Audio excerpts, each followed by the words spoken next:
Hello everyone, welcome to my glam series part 2। So প্রথমে আমি একটি ইনসাইটের প্রাইমার আমার ফেসে অ্যাপ্লাই করে নিয়েছি। আইব্রো ড্র করে আমি আইশ্যাডো বেস হিসাবে কনসিলার ইউজ করে নিয়েছি। লাইট ব্রাউন কালারে একটি ট্রানজিশন শেড ব্যবহার করে নিলাম। চোখের ইনার কর্নার এবং আউটার কর্নারে একটি ফিরোজা কালারের শেড অ্যাপ্লাই করে নিব। এর উপরে একটি ডার্ক গ্রিন কালারের শেড সেমভাবে অ্যাপ্লাই করে নিয়ে তা ভালো করে ব্লেন্ড করে নেব।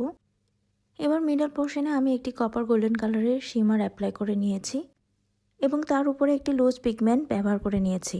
এবার চোখে আইলাইনার এবং মাস্কারা ব্যবহার করে ফলস ল্যাশ লাগিয়ে নেব। ফাউন্ডেশনের জন্য আজকে ব্যবহার করছি রেয়ার বিউটি ফাউন্ডেশন, আমার শেড হচ্ছে 260N। শি গ্ল্যামের লিকুইড কন্ট্রোল ব্যবহার করে নিয়েছি এবং রেয়ার বিউটি লিকুইড ব্লাশ ব্যবহার করে নিয়েছি।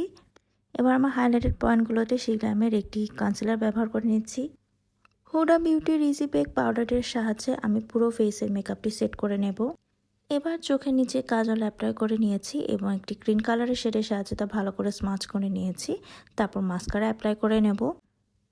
তারপরে একে একে পাউডার কন্ট্রোল, পাউডার ব্লাশ এবং হাইলাইটার অ্যাপ্লাই করে নিচ্ছি। তারপরে লিপস্টিক ব্যবহার করে আমি আজকের লুকটা কমপ্লিট করলাম। আজকে এই মেকআপ লুকটি আপনাদের কাছে কেমন লেগেছে অবশ্যই কমেন্টে জানাতে ভুলবেন না। Thanks for watching, by.